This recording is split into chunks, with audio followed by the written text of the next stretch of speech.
So turn your attention to your body, how it appears to you, and release every sensation into the spaciousness of awareness.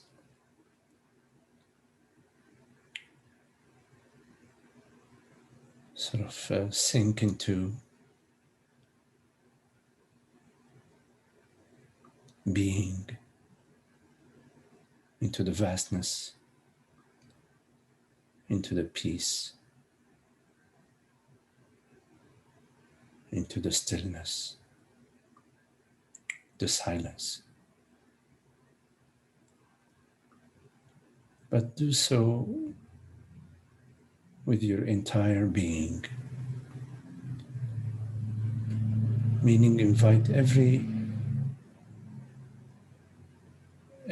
that appears to you, every sensation,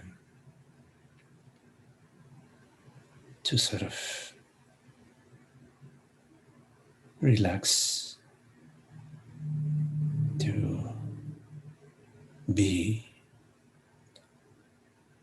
in and as the unknown, the not knowing.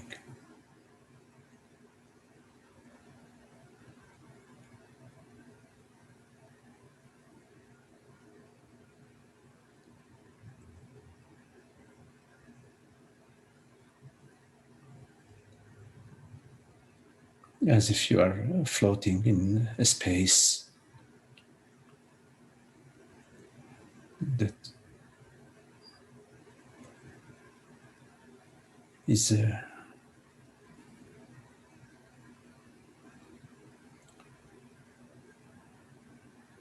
has no direction, but it's loving and peaceful.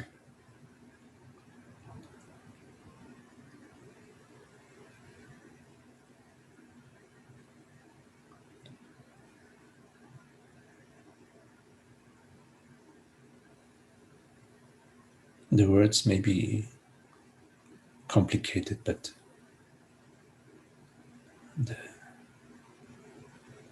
the peace,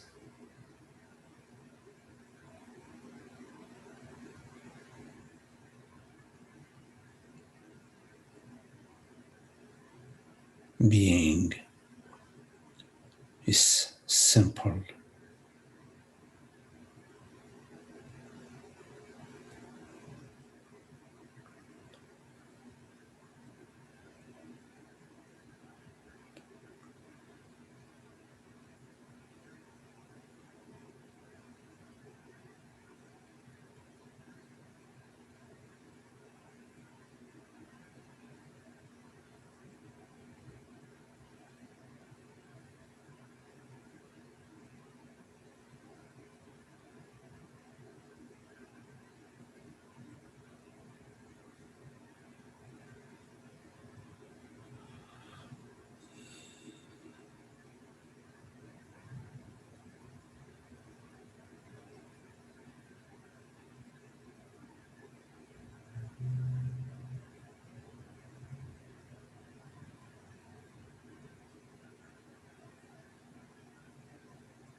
There is nothing personal in your experience.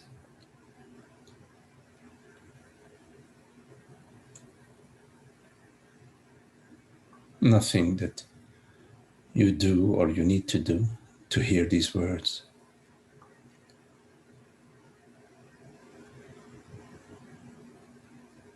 Nothing that you do or need to do to perceive the sensation of your body.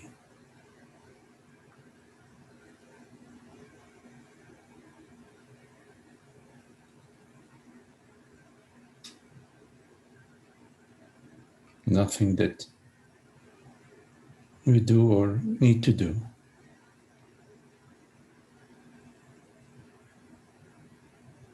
to perceive the thought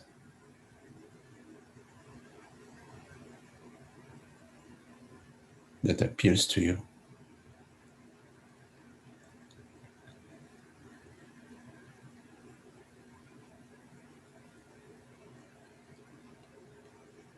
You are inherently one with the cosmic realm.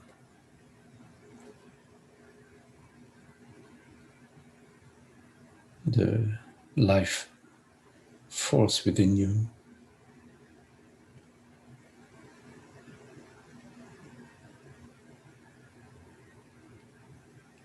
is the cosmic life.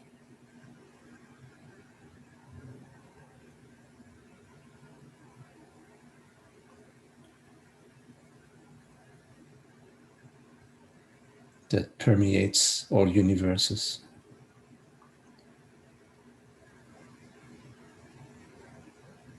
All body minds.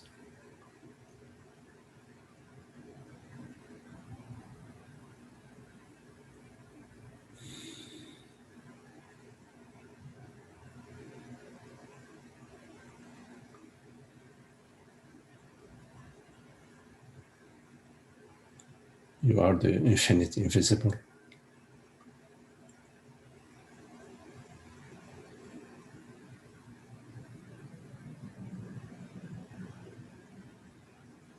Which is the infinite invisible cosmos.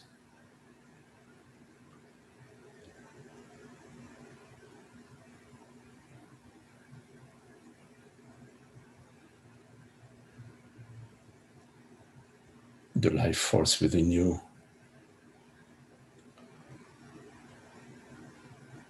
is the cosmic life force shining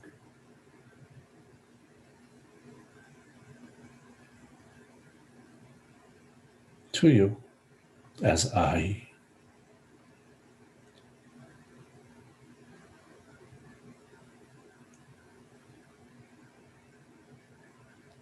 The I that I am.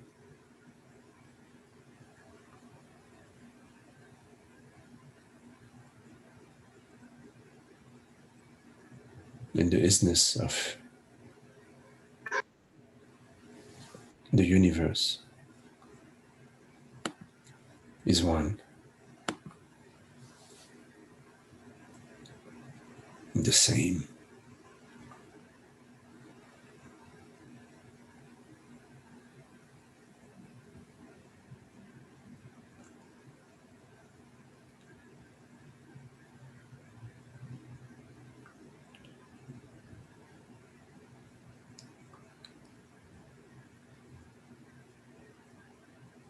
Like the flame of the candle. It's the same fire.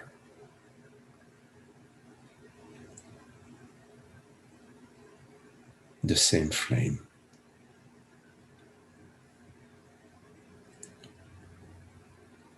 As the flame and the light and the fire of the bonfire.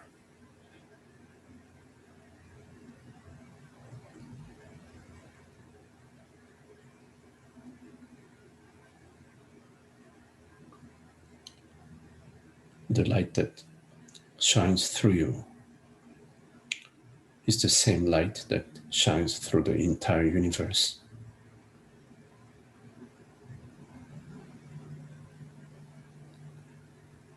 Uninterrupted.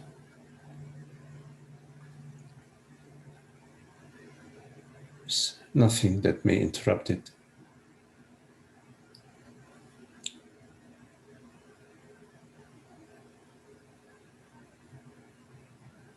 Because it is 1 second to none.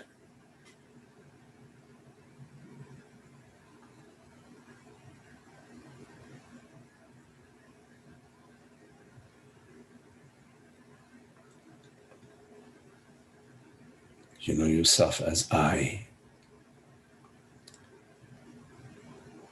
the light of being,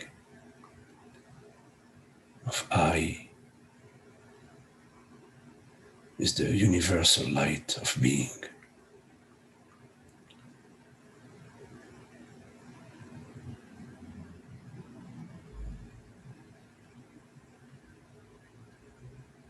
It is this force which is living itself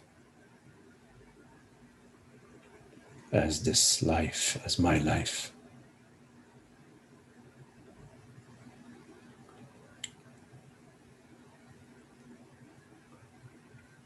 That is appearing to us as this life.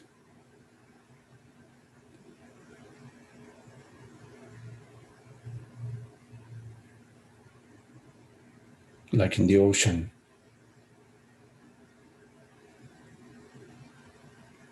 it is water that forms every wave, every current.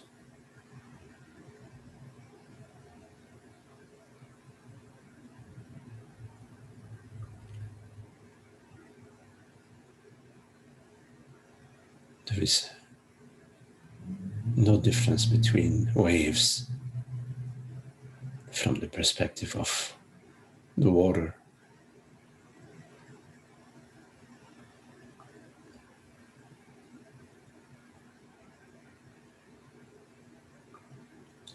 Similarly,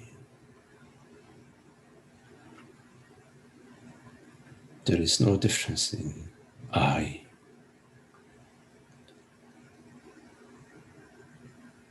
in the ocean of being.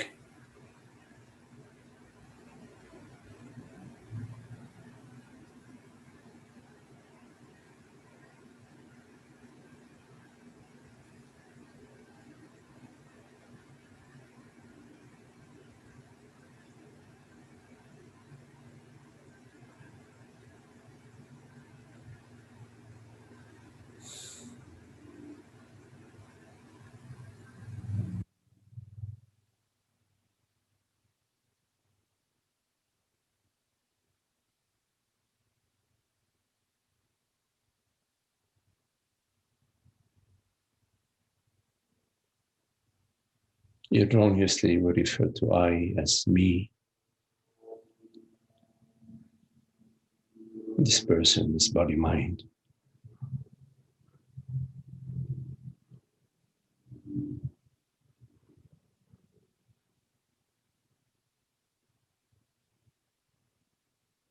Which is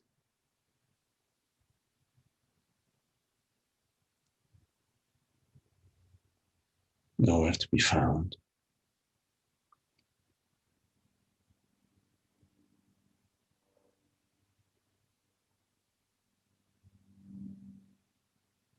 When we look over the lifespan of this me, the panorama of the body mind,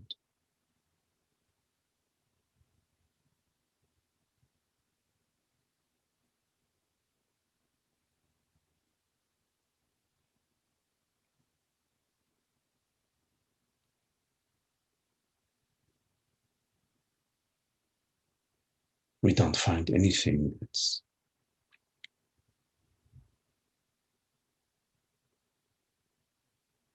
constant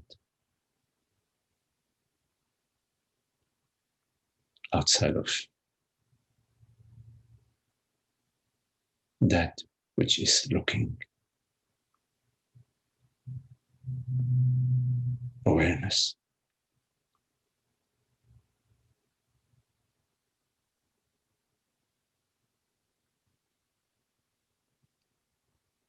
We find infinite me's, infinite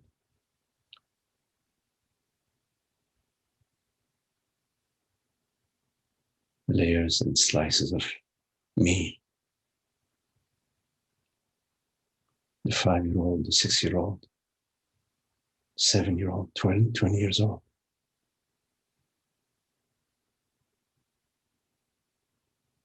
We find infinite slices to the me as this thought and then this thought and that thought and that thought, a stream of thoughts and images.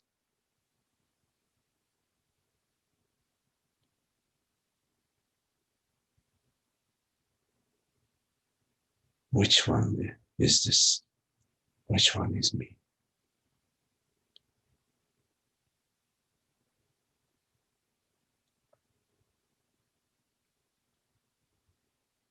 And yet you never leave your reality. The I that I am, which is the wave made out of water. You never leave the I am to become a different I am.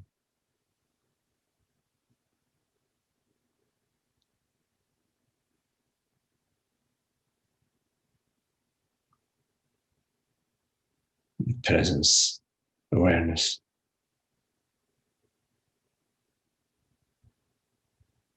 It's not something occurring in time and space, like you may feel yourself to be.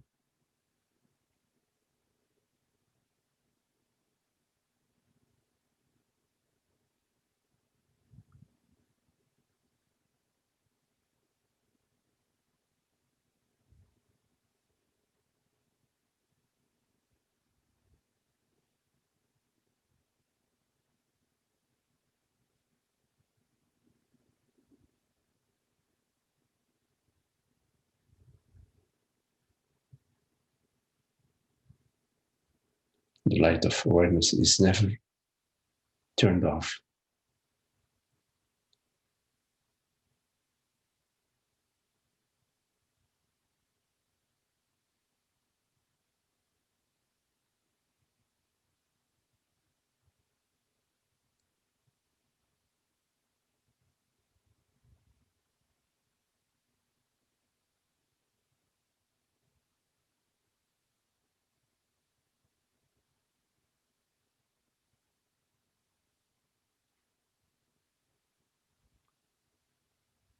I is never turned off.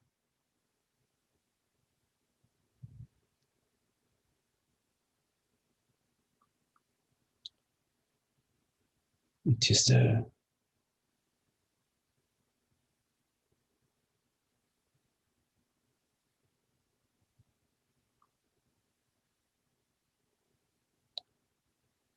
thread that runs through all the fabrics.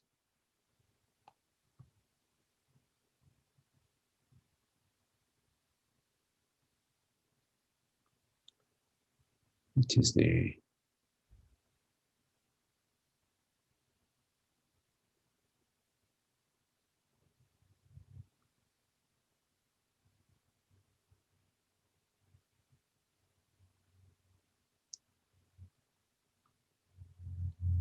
unfathomable vastness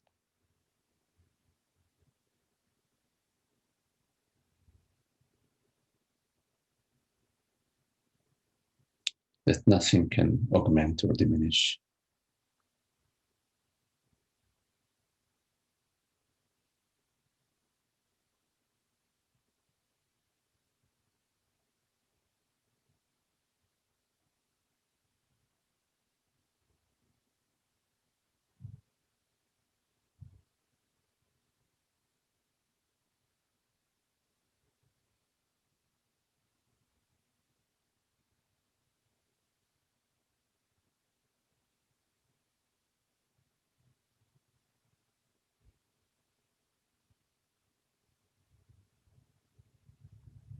This is our true realm.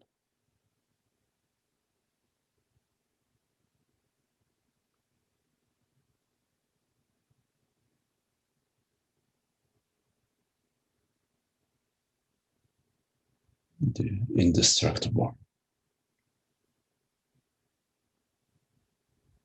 that which cannot be taken apart,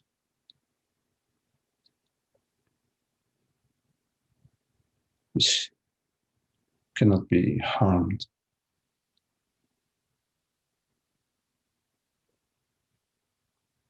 ended.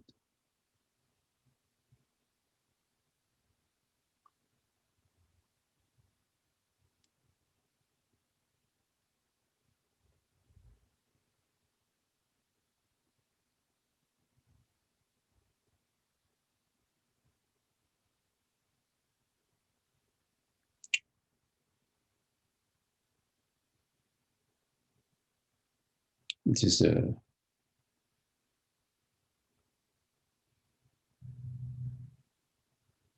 formless reality of all form.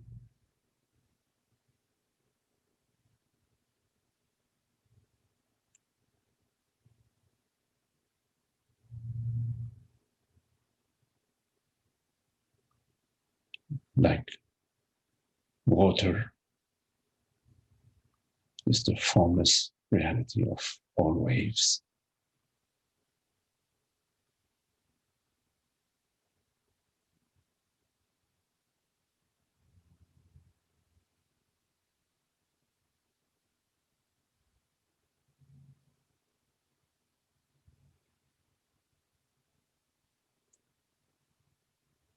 Once you get on board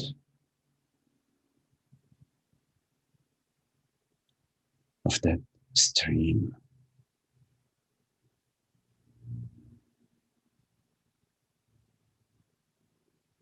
let it carry you,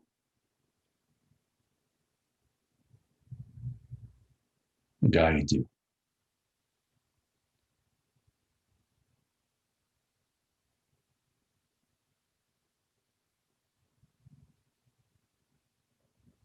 Because not only you are that which is guided by the stream,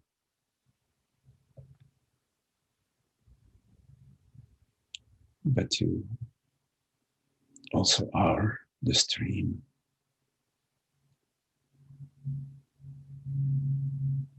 And the riverbed.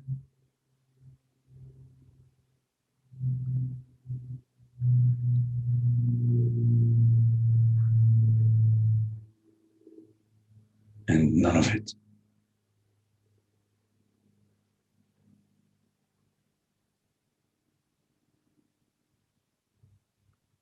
You are undefined.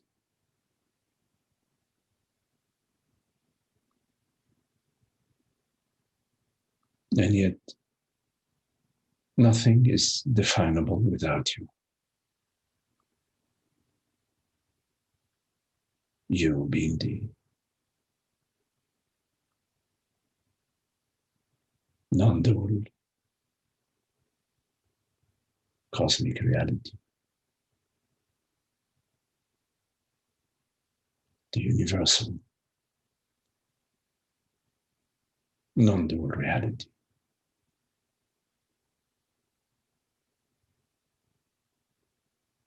Which is beyond words.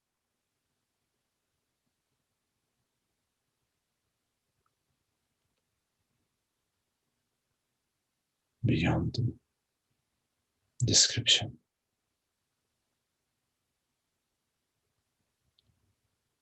But absolutely undeniable.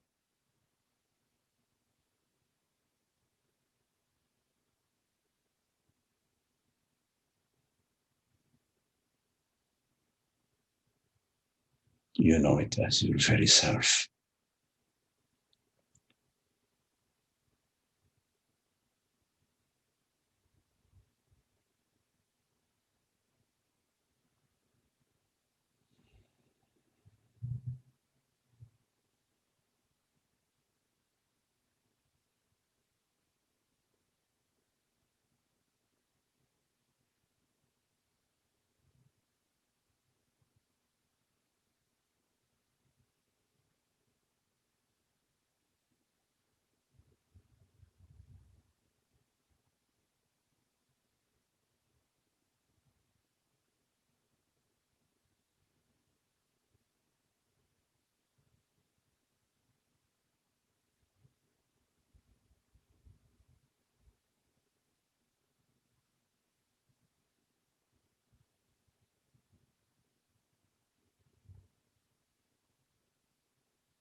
Invite yourself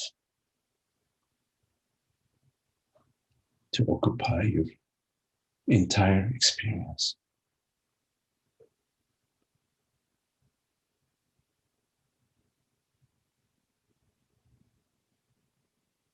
without leaving anything out.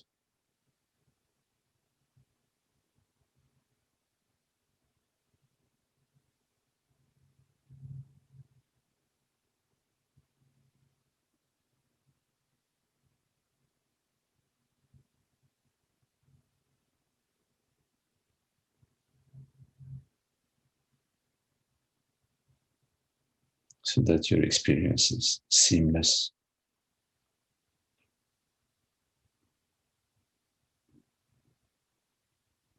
with nothing apart.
Okay, so if there are any questions, please make sure you unmute your mic, and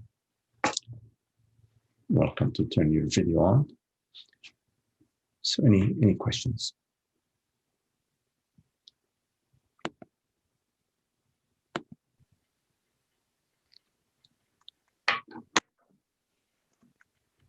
Hello, Holger. Hello, Magdi. Who is left to say thank you?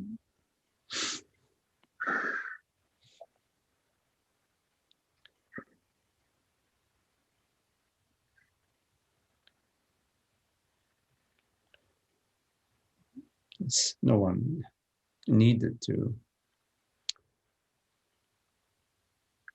say thank you. The thank you is said without anyone. It's said through us. Everything that is said through us. Everything that is perceived through us. It is a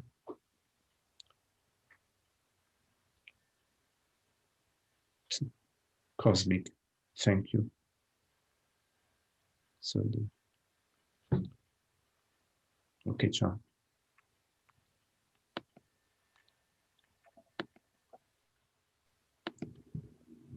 Yeah.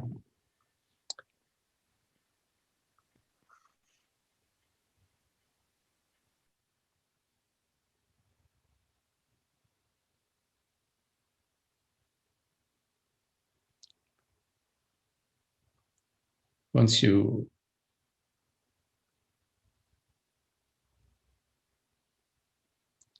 are in tune with the universe, you discover the sweetness of it, the harmony, the love, because nothing is excluded. The freedom, because there is nothing at stake. The celebration, because it is infinite creativity. and the kindness and friendship. Since we are all drops in the ocean, we are all the same water in the ocean, we are one. In fact, playing in the same sandbox, but also the sandbox and the place within us. We are not just playing in it. It is also our play.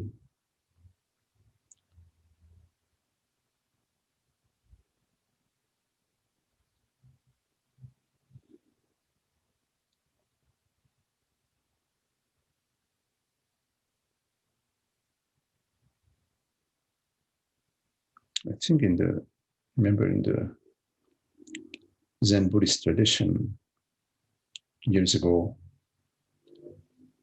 there was a ceremony where there was sort of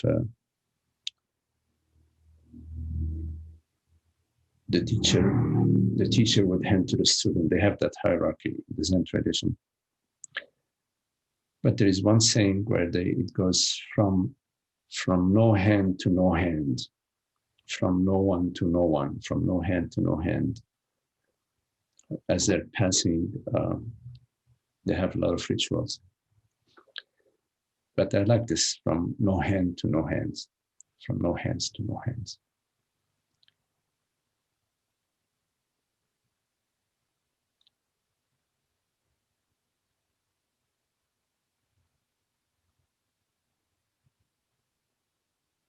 Because all our hands are God's hands.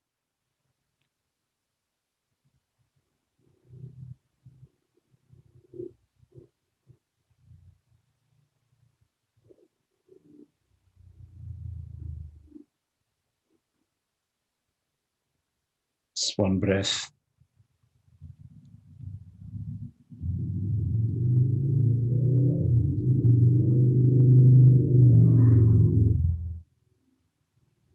One self.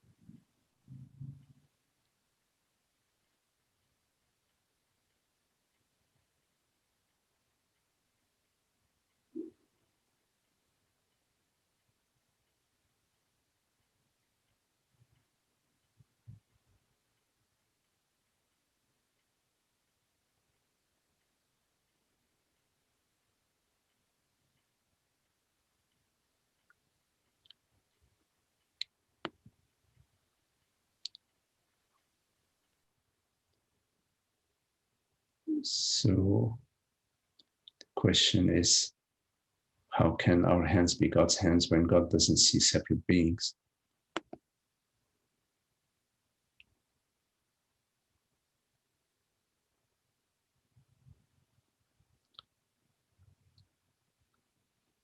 In every being, God sees her children.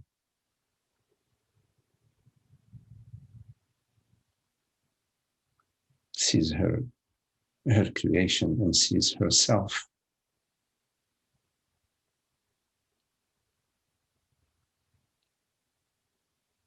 There's only one perceiver.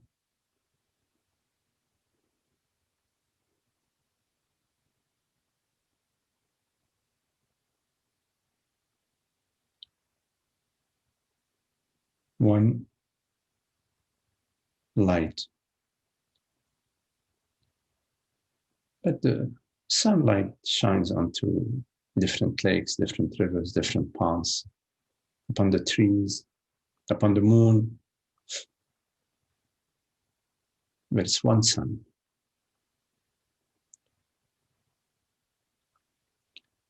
Yes, there are no separate realities in God's mind. in God's reality. And yet here we are, talking to each other. Frank's face and Charlie's face and Holger's face. And that which we perceive is not that which I am. That which perceives is God's eyes. That's an important understanding, Frank, that my eyes are God's eyes.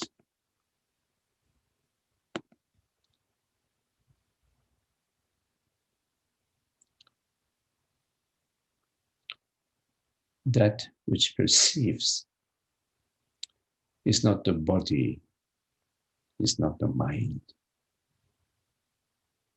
That which perceives is I.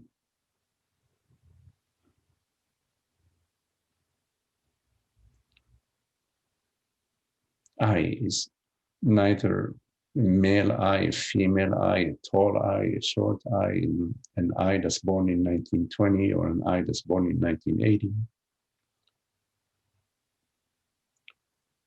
Eye is not that which is born, the body is born, the perceptions are born, sensations are born.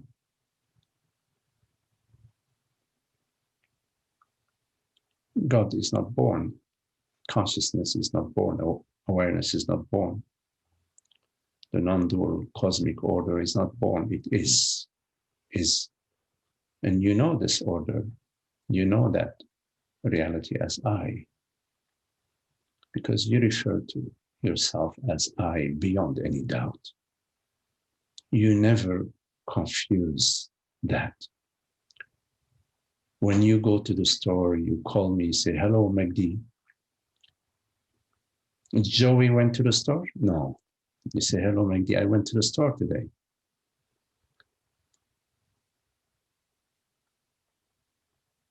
You never compromise that. You never say,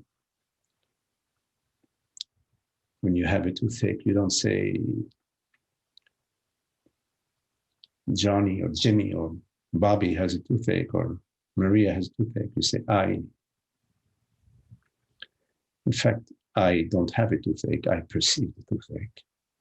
But as a way of speaking, we say I have a toothache. But so obviously the toothache belongs to the body. I perceive the toothache. So I is absolute in your experience. God, truth, reality is absolute in our experience. That which is absolute in our experience, we know it. It's not like a mystery. It's not God with a beard out there, that will,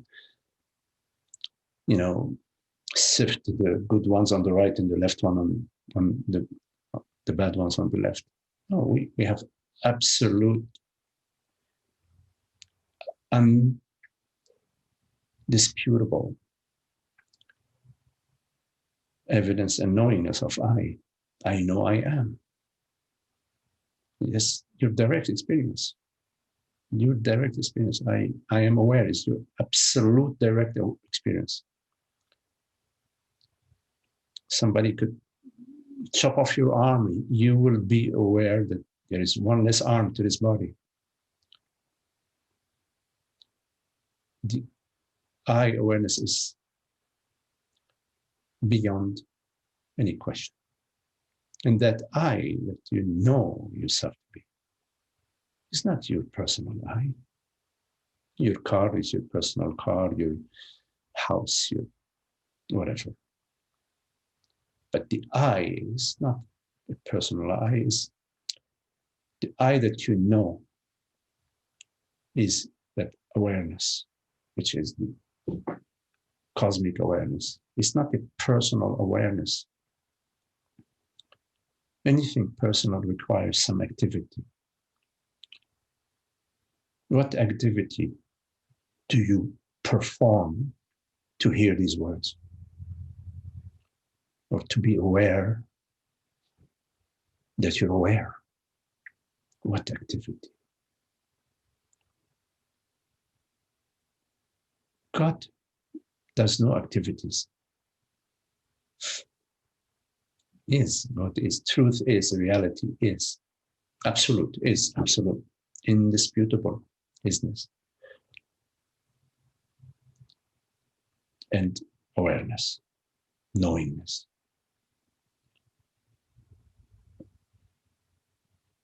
And infinite creativity. Look at gravity. Look at electromagnetic fields. Isn't that creative? I mean, that's mind-blowing creative, in my opinion. So is perceiving. To perceive, isn't that mind-blowing? Heck, I mean, it's really mind-blowing. Creativity, I mean, infinite potential, infinite creativity. Now, if we decide to go exploring the universe, and we find a way to explore the universe, the more we go, the more we go. The more we go, the more we go. The more we go, the more we go. Forget about Mars. Mars is nothing. It'll be way back in the past. I'm talking about going into the infinite realm of creativity. It's infinite. Look at your capacity to conceive a thought. I mean, we can think right now of a pink flying elephant with yellow polka dots. You know, we can conceive of that. Yeah, isn't that amazing? And we can conceive, we can create a thought. Anyways, yes, there's all hands are God's hands, all bodies are God's bodies, all universes are God's universes. In the Sufi tradition, I think they say, there's a saying that wherever my eyes fall is God's body. Wherever my eyes fall is God's being.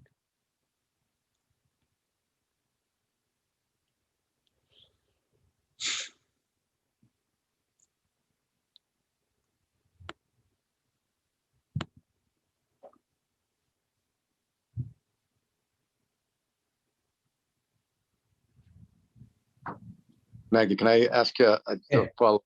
Because I seem to have this gap in my understanding between, I understand, I know this, everything is awareness, and everything that we see as material is it's still awareness. And I got a lot more understanding about that when I did some yoga meditations and some of the ones you've done yourself, where you get to understand experientially that everything is consciousness. And but I still have a hard time understanding how we learn that consciousness only knows itself, and that and there's infinity. There's nothing finite in infinity, right? And we do see ourselves as finite. So I don't see how awareness could see see finite beings within itself.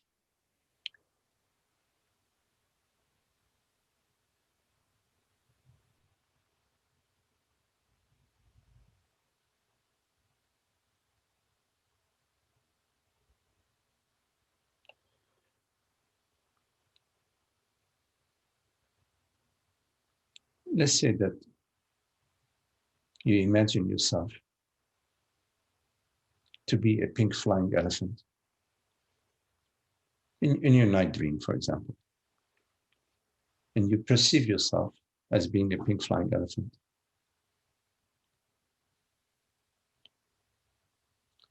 While in fact you are the dreamer. Does it mean that because you perceive a pink flying elephant, or imagine that you feel yourself and perceive yourself to be an ant. In your night dream, you feel you're an ant and you're walking on an ant hill, whatever, and you're looking for, I don't know, twigs to carry back to the ant house. The fact that you perceive yourself, feel yourself, imagine yourself to be the ant. Does that mean that you are an ant? No. Does it mean that you are limited? So consciousness is like that as a metaphor. So consciousness, within consciousness, there is I believe myself to be Frank. I perceive myself to be a son. I perceive myself to be the body-mind, which is limited. That is, although within consciousness, there is that possibility of perceiving, I perceive myself, although I'm the dreamer, I'm dreaming everything, but I decide, I somehow dream myself to be the end. Similar. The fact that consciousness dreams various forms does not mean, first, that consciousness is a limited body-mind, first. Secondly, if you look at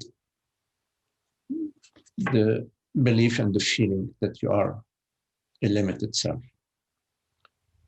the way you experience that you are a limited self is by a feeling that I am Frank, and by the thought that I am this man, I'm born in 1968, whatever, right?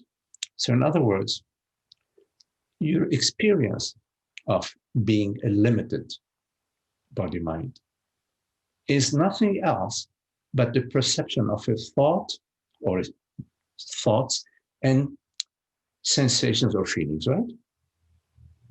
The fact that you perceive a thought, okay, which appears to you, does not mean that this thought is limiting you. The fact that you're perceiving a feeling that I am Frank and I am stuck in this room, whatever, you know, that's that sensation, that feeling. The fact that you're perceiving a feeling doesn't imply that there is, in fact, something limited. If you go to the feeling, let's go right now, let's go to the sensation of your feet on the ground, okay? Let's go to that. When you go to the sensation, and they say that's a limited thing, it's a limited thing. But when you go to the sensation, what's limited about you? Where are you going?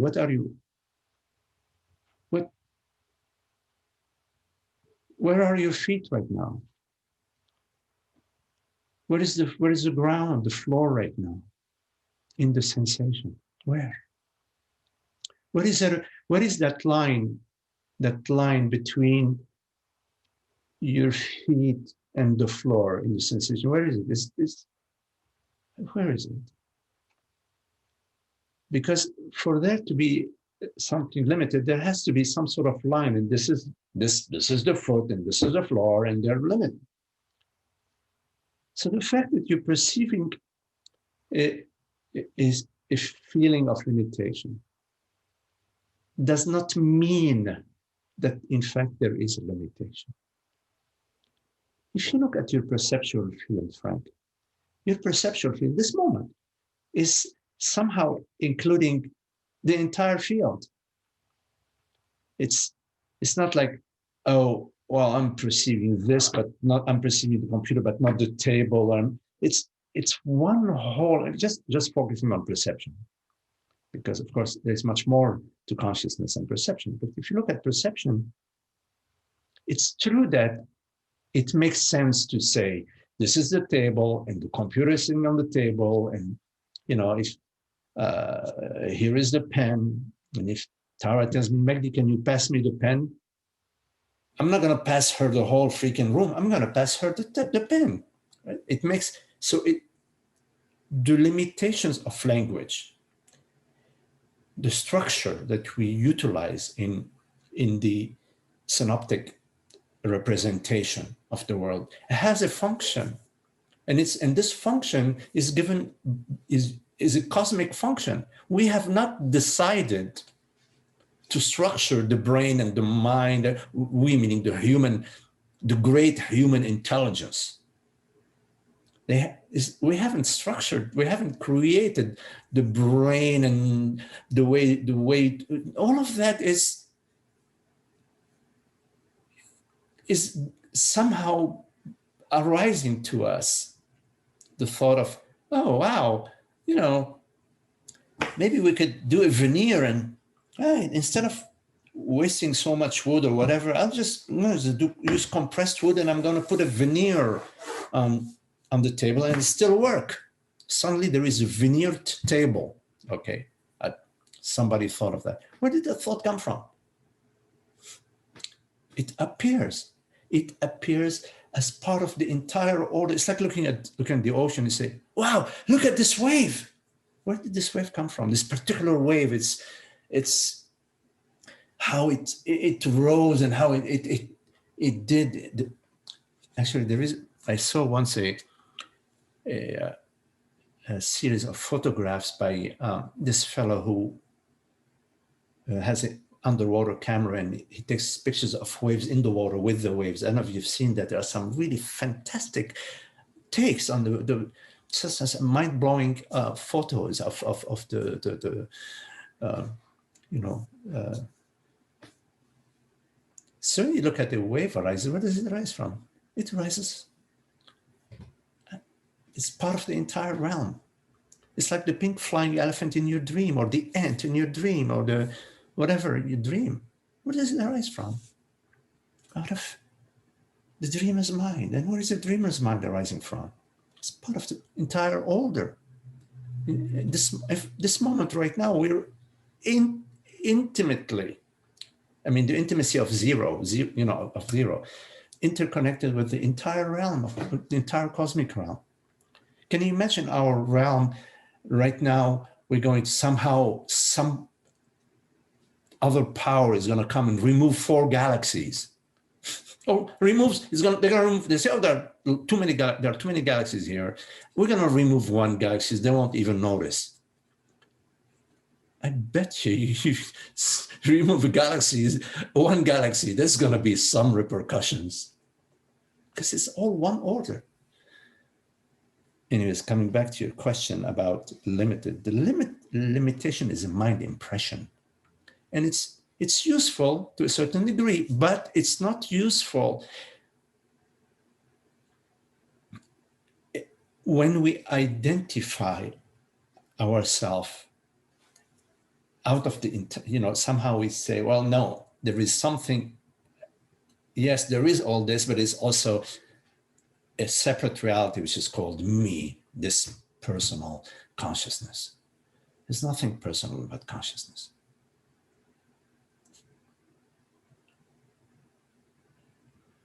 So it's a misperception of reality. Yes, so absolutely. It's an erroneous model, and it's not based on any evidence. We have not yet found any evidence in science of anything separate.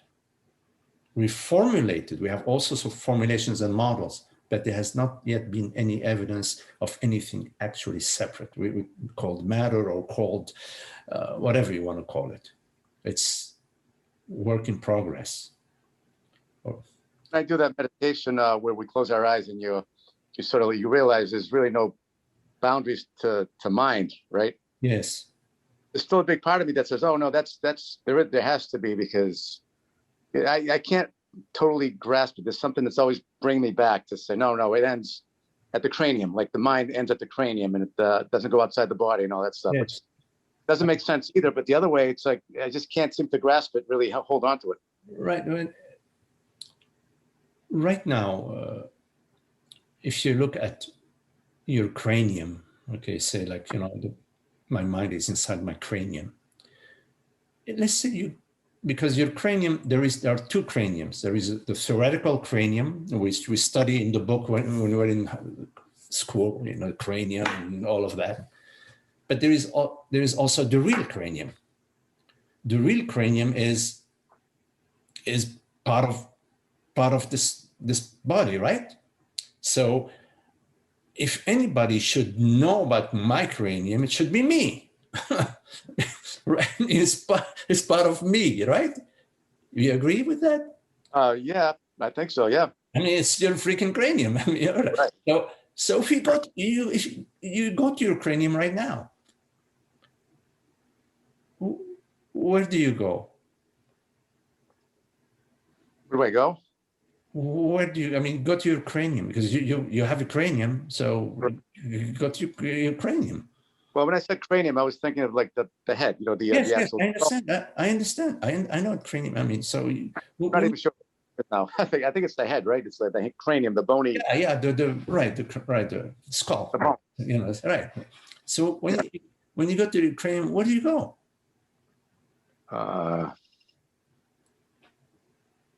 Well, I mean, what is your experience of the cranium? I mean, there's a sensation here. I do feel there's something. So you go to a sensation. Yeah, sensation. So the way I know my cranium, and speaking myself, I won't speak on your behalf, is it's a sensation somewhere in this area. Yeah. There. Now, so that's my experience of the cranium. My other experience of the cranium is, you know, when I take a mirror, I look, you know, but all I see is hair. I mean, but I'm somehow I knock here and I say, okay, this is solid. So I say, okay, so I have other sensations in the cranium by, you know, but what I'm coming to is that my experience of the cranium is a sensation or a series of sensations.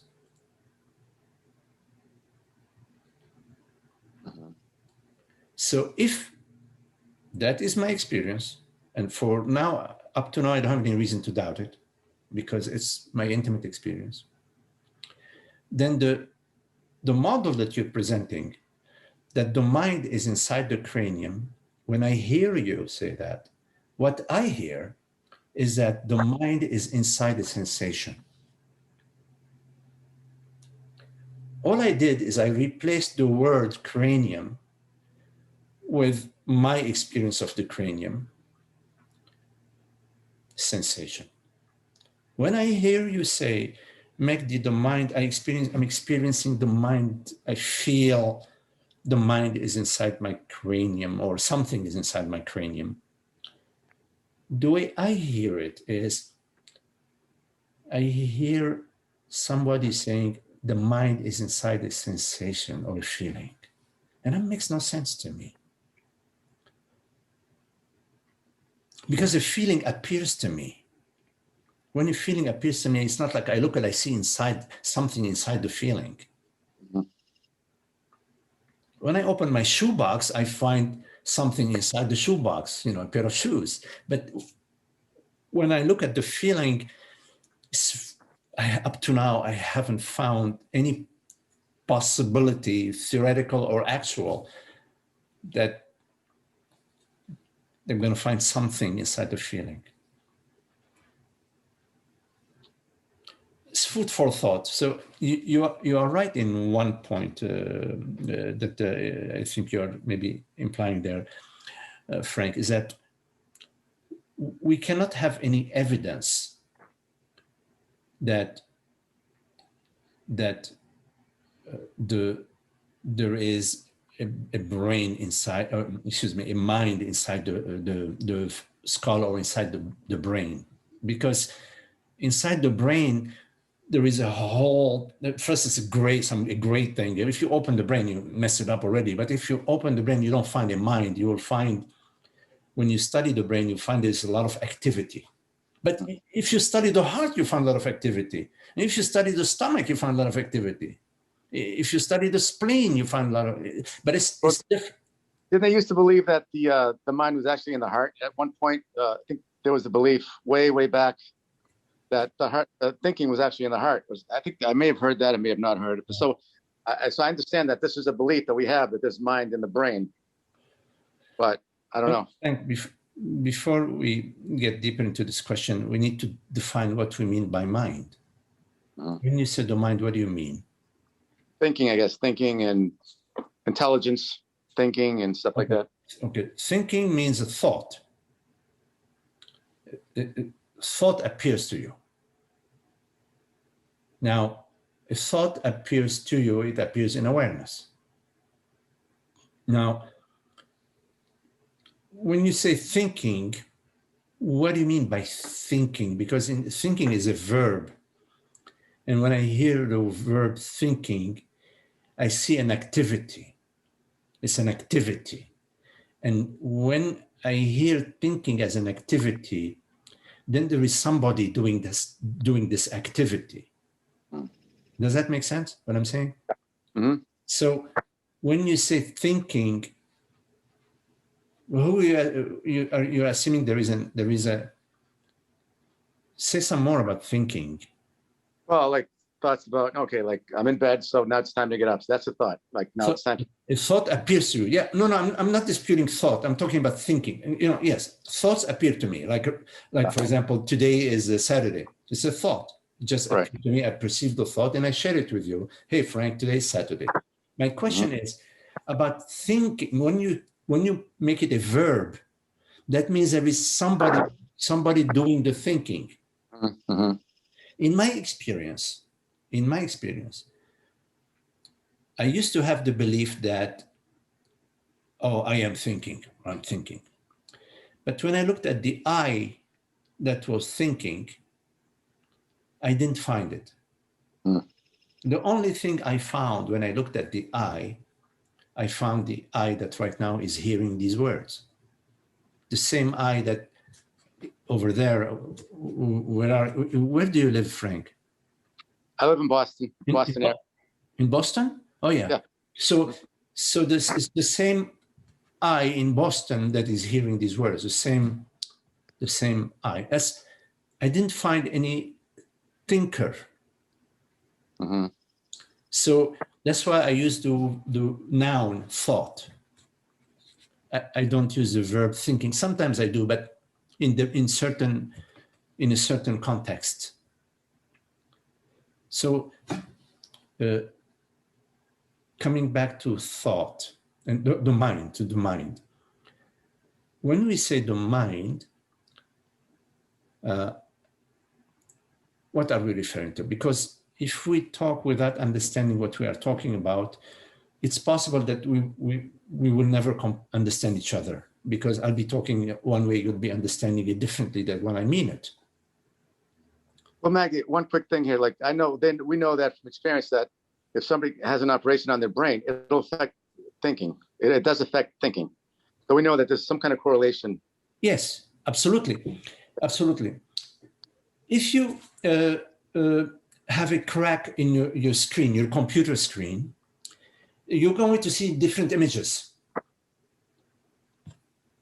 right? Or if you break a mirror, you're going to see, you look in the mirror, but crack it, I don't mean break it. You will see 20 Magdis or whatever, and whatever, depends on how it breaks. Yes. So yes, indeed, the functioning of the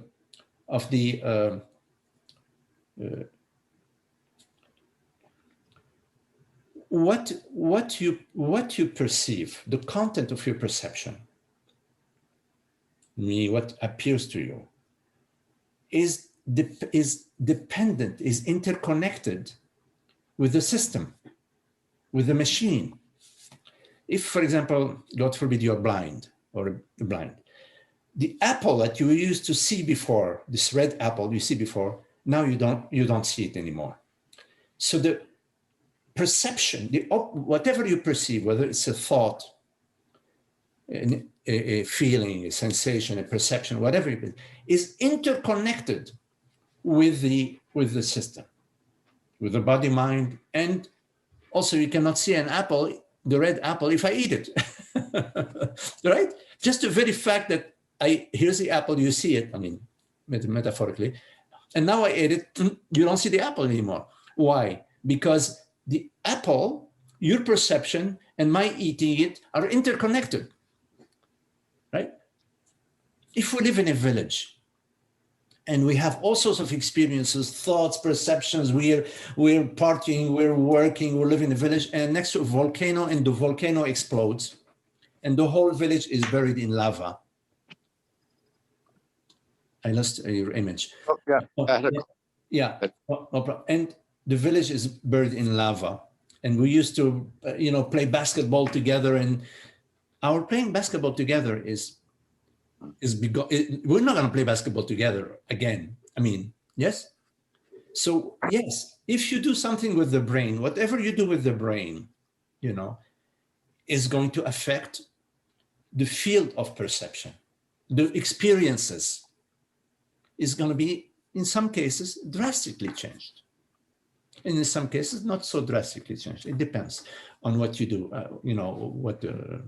but this still is mechanical. This still applies. What we're talking about is about the interconnection between this and that and that and that and that. If I take a sledgehammer and hit it on the table, this table is going to become 5 pieces of lumber, of wood, which would be good for the fire. It's the same, it's at the same level. There is nothing special about the brain. It's just part of the entire system, except it is like the computer. The CPU in the computer has certain functions that are tremendous functions, very, very fantastic functions, and it works hand in hand with the battery, with the video card, with the audio card, with etc., the screen, etc. So when we say by the mind, back to that question, what are we referring to? And just to make it shorter, in my definition of the mind, by the mind, usually I refer to thoughts. Thoughts. I love my mother. Tomorrow's Sunday. Gee, I hope you're nice and comfortable in Boston. All these thoughts, That's usually how I refer to mind. But also I use mind in a more broader sense. I refer to mind as to everything we experience. All perceptions, sensations, feelings, memories, the content of experience. What we experience. All that we experience is mind. Like this perception is mind. The sensation of my feet on the ground is mind. The sound of the fan is mind. So there is that which is perceived, or that which we perceive is mind, and that which perceives is awareness, consciousness.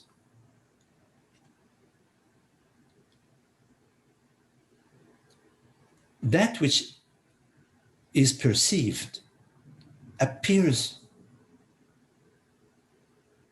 to awareness, within awareness. Awareness does not appear, inside that which we perceive. If you perceive this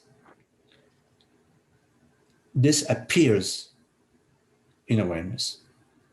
Awareness does not appear within a perception. So awareness is, in the Buddhist tradition, Zen Buddhist tradition, they use the term mind for awareness, but with a capital M. And they use the lowercase mind to refer to experience. But I don't use this language because then we get confused. Did you mean this mind or that mind? So awareness is much clearer. The reality that perceives, the reality that hears these words. You hear these words. I hear these words. That's awareness, consciousness. The words that you hear, English words, because we're speaking in English, the English words that you hear are mind, which refer to as a perception, auditory perception. And of course, if I am deaf, Meaning, if this body is deaf, I will only perceive your lips moving, but I will not, my mind, this mind, meaning part of what I perceive, will be minus hearing, will be whatever it is, minus hearing, because this body mind is deaf.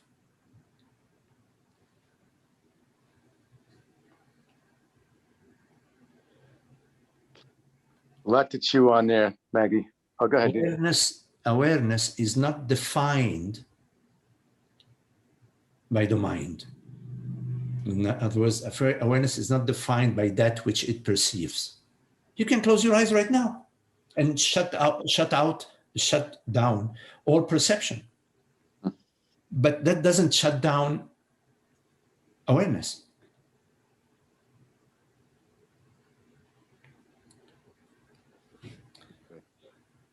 A lot to chew on here, Maggie. Thanks. Okay, Frank. Okay, cool. Okay. All Thanks. right. Okay. Yeah.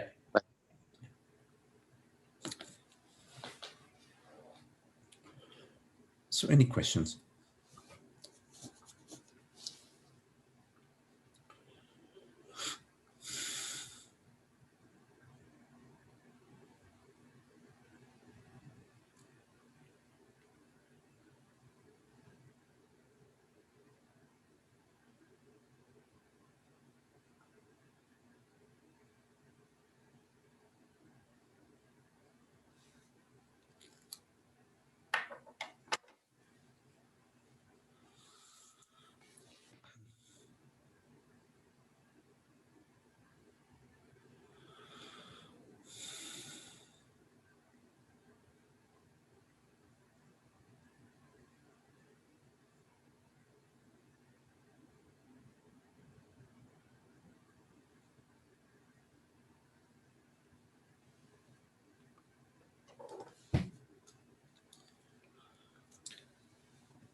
Okay, well, if there are no other questions, then thank you all, Holger and Frank, John, Jenny, Charlie, George, Holly, hello Holly, Nena, Donna, D, and sorry D, I don't know exactly your name, I just see D, so hello D, George, and Zoe.